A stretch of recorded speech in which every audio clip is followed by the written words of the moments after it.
1987 সালে প্রতিষ্ঠিত হয় রাউজানের সুপরিচিত ও আলোচিত ঐতিহ্যবাহী রাউজান ক্লাব। প্রতিষ্ঠার লগ্ন থেকে মানুষের পাশে থেকে কাজ করে যাচ্ছে সংগঠনটি।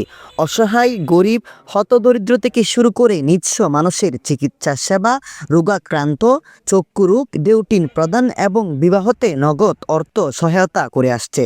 শুধু তাই নয়, মহিলাদের স্বাবলম্বীকরণে রাউজান ক্লাব সেলাই প্রশিক্ষণের কর্মসূচি চালু করেন, যেখানে রাউজানের বিভিন্ন স্থান থেকে মহিলারা দক্ষতার সাথে সেলাই প্রশিক্ষণ নিচ্ছেন। রাউজান ক্লাবের মানবিক কার্যক্রমের অংশ হিসেবে শুক্রবার বিকেলে 1,21,000 টাকার মূল্যের বিভিন্ন খাতে সহায়তা প্রদান করা হয়। এ সময় ডেউটিন প্রদান, বিবাহ, চিকিৎসা সেবা এবং অপারেশনের জন্য নগদ অর্থ প্রদান এবং 200 শীতার্ত নারী পুরুষের মাঝে শীতবস্ত্র বিতরণ করা হয়।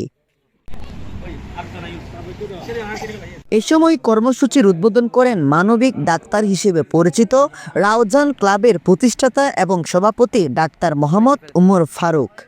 সংগঠনের সাধারণ সম্পাদক মাস্টার নাসিরউদ্দিন বাবুলের সঞ্চালনায় সংগঠনের কর্মকর্তাদের মাঝে উপস্থিত ছিলেন Mohammad Shamsuddoha, S M. Jafar Chowdhury, master Taslimuddin, Rizwan Chowdhury Rubel, Ashok Barua, master Taukir Ahmed, master Akter Hossain, master Mizanur Rahman, master Abul Kalam Azad, Abdur Rahim, Khurshedul Alam, Mohammad Imran, Samiuddin Nizam সহ আরও অনেকে।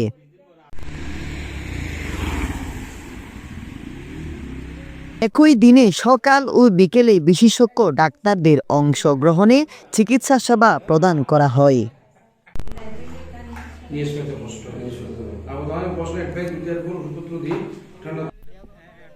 Desk news, smile TV, Raozan, Chittagong.